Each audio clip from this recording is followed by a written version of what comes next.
Gambia Ports Authority Managing Director also gave an update on matters relating to the ferry services, saying the process of purchasing two brand new ferries has begun, while the Kanilai ferry is currently subjected to a major repair.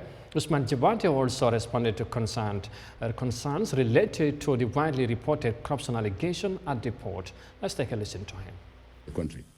On the side of the ferries, the African Development Bank, also in their support in doing the climate risk assessment, provided $20 million grant support in December 2022 to prepare activities that would add value to the main project, because they advised that it's good to expand the port infrastructure in Banjul, but there are ancillary activities which will go to add value, things like the ferry services. So the $20 million grant that was given by ADB goes to finance the acquisition of one new green ferry.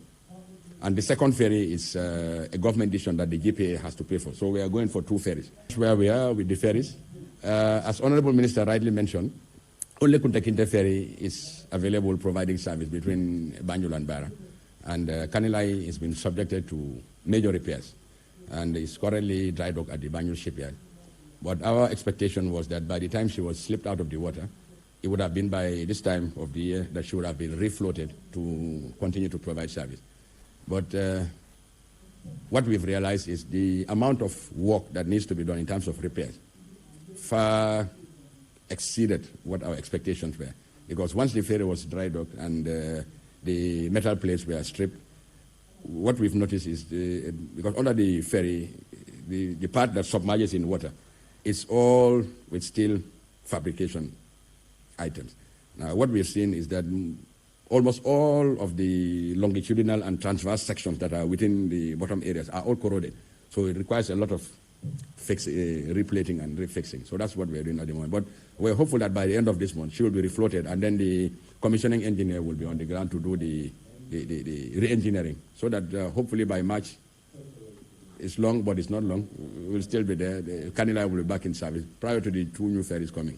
Allegation about corruption at the port, particularly the rating unit, I think we have an interest in unearthing what may have happened more than anybody else, because it's our administration. And to tell you the truth, personally, this is not the type of legacy that we want to bequeath to generations to come. It's always good to be truthful about issues, because it's public service. We are endowed with, we are entrusted with responsibility, and we know that we are susceptible to scrutiny. I mean, it just strains credibility that you would think that one would be in a public office and then, do things that would go unnoticed and then the public would not complain. No, it cannot happen. It's public service, and we know that we don't expect to get a good name. But what we are mindful about is we have our own misgivings, but we try to correct them because it's trust. It's always good also to give the background that the way this saga happened is through a whistleblower. If people decide to connive, to access paperwork would be very difficult. But thankfully, when this whistleblower approached management that there's a suspected transaction going on, immediately a senior management meeting was called up, and we set up our own internal investigation just to show you that we have interest in making sure that we unearth it.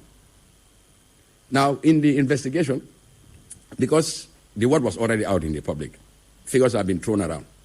But knowing what we know from the other side, we knew with certainty that to unearth what may have been going on would require a lot of effort, a lot of collaboration.